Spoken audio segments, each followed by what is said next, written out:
so proud of everyone. Congratulations to the graduates today on your wonderful achievement. You should all be very proud of yourselves, and I'm sure you are, and your families are as well. And we are here today to mark your wonderful leadership achievement. But I think as we do that, it's worth us keeping in mind, what is leadership? Why does it matter? And what does good leadership look like? Because I think we live in a time and in a society where leadership is something that is seen as quite narcissistic and self-serving. So if you're a leader, it's about attention and accolades, maybe having lots of followers on social media, lots of likes and attention. We can start to feel, if we're leaders, that we deserve special treatment, that we should always be up the front, that people should always listen to what we have to say. If we go to a function, we expect that we will be sitting on the good table, not the rubbish table at the back in the toilets. That the important people in the room will want to shake our hands and get to know us. We don't need to do those insignificant acts like washing the cups in the kitchen anymore. That's somebody else's job. We can also feel that we're immune to criticism, that we're the leader now and everyone else has to listen to us. And while that doesn't really paint a very nice picture, that model of leadership can actually be quite appealing to a lot of people, not just the people who are those leaders, but even the people around them. I'm sure we can all think of certain political leaders today that fit that model, where they are about themselves, they churn through staff, they don't inspire loyalty, they will not listen to criticism.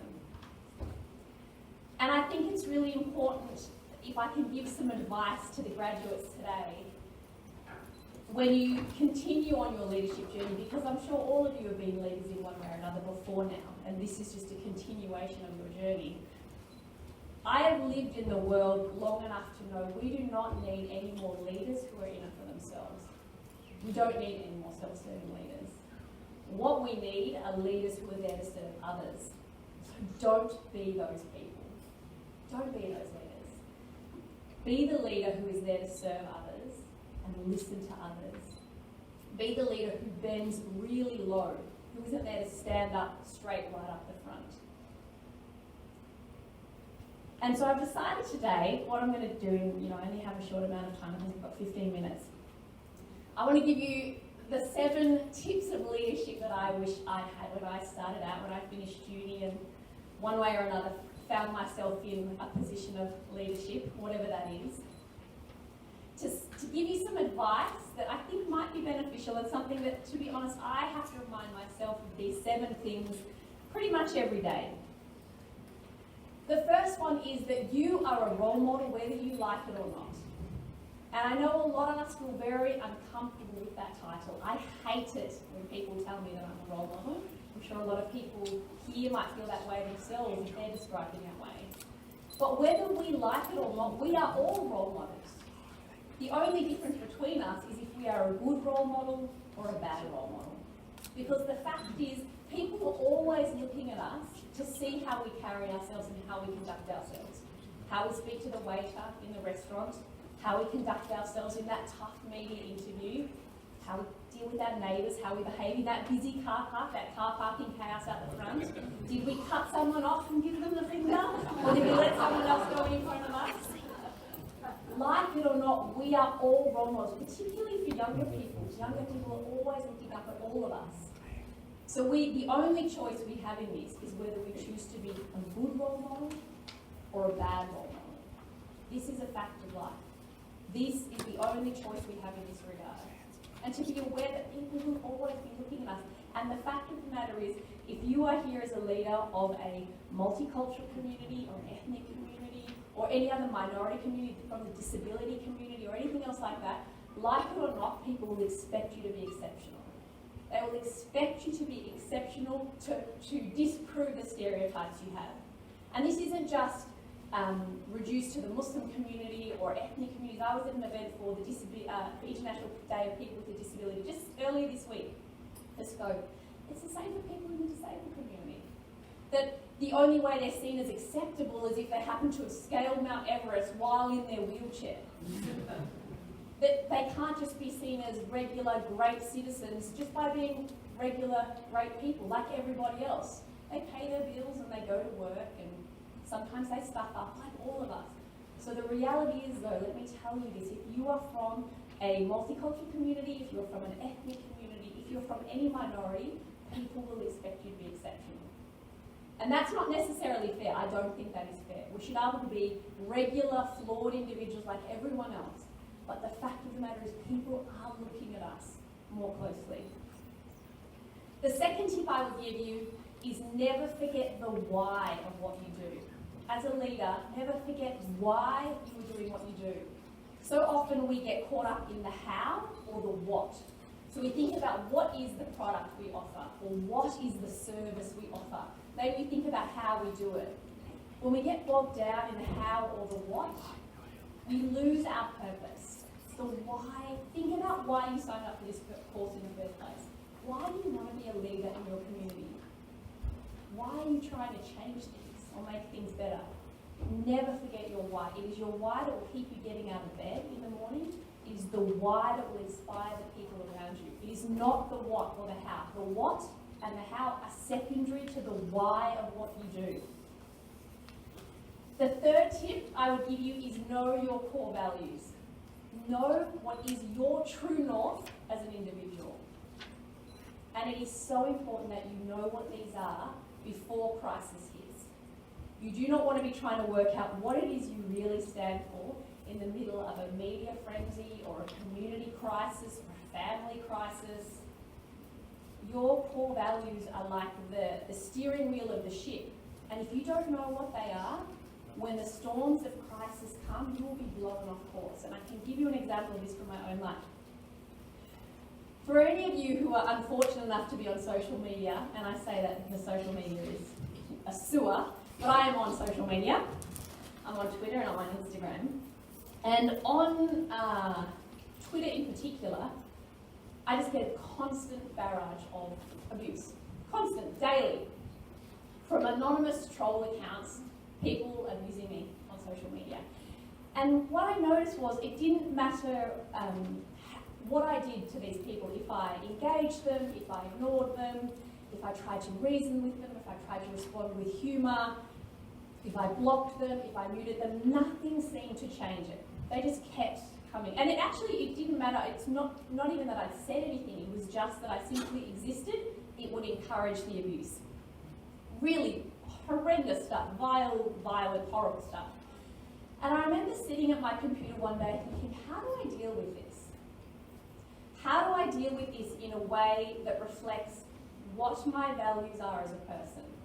Not as a response to their actions, but simply reflects my core values. So I decided that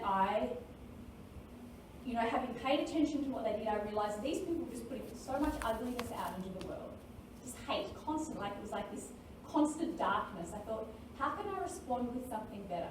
How can I respond with something good and try to even up that cosmic balance? So I decided for every abusive tweet that I received on Twitter, I would donate $1 to UNICEF. I thought this is a way to balance it out. And this is me living the values that I think are important, and it actually has nothing to do with them. Their behaviour is not directing my behaviour. I didn't want to respond in kind, I didn't want to be sarcastic or abusive like them. So I just decided to do that. And it was never intended to be a campaign or try to start a movement or anything like that. This was just me trying to live what I thought my values were. But what's interesting is the media found out about it and they started, they wrote some articles. But what was really interesting to me that came from that is I started having strangers get in contact with me and say, I want to support what you do. I will sponsor the next $5 worth of hate tweets or next $50 worth. I had 2 people that I didn't even know donate $1,000 each on my behalf to UNICEF. And this isn't me trying to big note myself at all. What it is trying to show how if we try to live by our core values, it can have a ripple effect. It can positively impact others. So I've sent more than $5,000 to UNICEF now which on one hand, that's a great amount of money. On the other hand, it shows you about the amount of abuse I get on Twitter.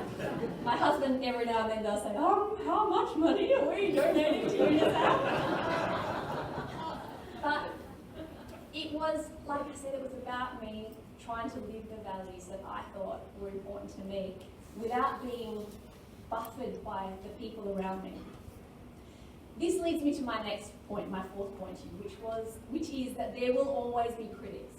Now remember I said in the introduction that one of the bad models of leadership is someone who feels they're immune to criticism. The reality is that you will find as you go out in your journey as leaders that there will always be critics.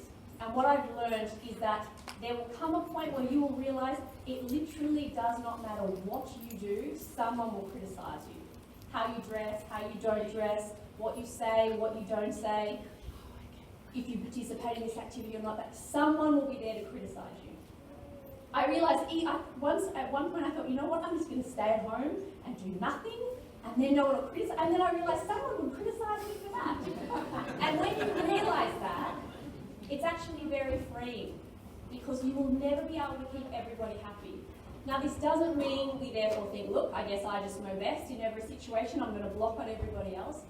What I do is I have a small group of people around me whose opinions I really respect and trust, and I will often go to them and say, what do you think about this? Am I on the right path? Do you think this is the right thing to do? And if they say, look, and I need to trust that they'll be honest and say, I think you're doing the wrong thing here, I would listen to them. But everybody else, you need to shut them out. So have voices around you that you respect and you trust, and listen to their advice, family members, friends, role models, mentors, communities, whoever that is. Take their advice and ignore everybody else, especially the anonymous trolls on Twitter. My second last point is that there is no luck. There is no luck. And I don't mean this from a theological point of view. What I mean, and this is an important point for two reasons. There is no luck because luck, what we call luck, is really just preparation meets opportunity.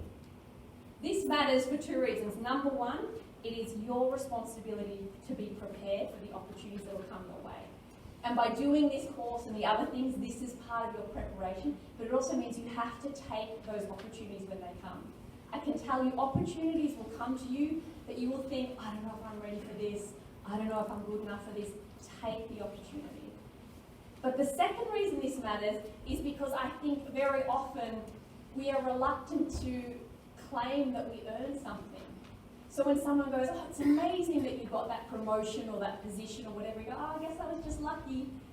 And I know we do it from a good reason. Like I said, we want to be humble, and it is important that we are humble leaders. But it is not arrogant to say, thank you, I worked really hard for that. Thank you, I'm really glad, I'm so grateful for this opportunity. That's not arrogant. There is a difference between humility and being a doormat. It is not either humility or arrogance, or humiliation or arrogance. There is a middle way. The other reason this matters is if we keep saying, oh, I guess I was just lucky, I don't know how I became Prime Minister, it's just luck. When we do that, but again, this is important for people from minority communities. When we dismiss our achievements as luck, we tell the people behind us, there's no way to follow me. It was just luck that I got here. The people behind you are looking to you to be their role models. So say to them, thank you, I worked really hard, I'm so grateful for this opportunity. This is how I did it, because you're creating a model for them to copy. My final point, my seventh point of things to take away, or my tips I suppose, is that remember to always lift other people up with you. We have enough leaders who slam the door on the face of the people behind them. You've been given this amazing opportunity, I'm sure you'll be given other amazing opportunities in your journeys. Bring people along with you. Don't see the people behind you as a threat. And it's very easy for us to do that, to see these people as maybe they can be better than me and then there won't be enough for me. Have an open-handed, expansive attitude towards your success. There is enough for everybody. I know that there are many remarkable people in this room. I know that you will go on to do remarkable things. If you can just keep those 7 things in mind, and in the end, make sure that you always listen to other people, but most importantly, listen to yourselves. Thank you very much.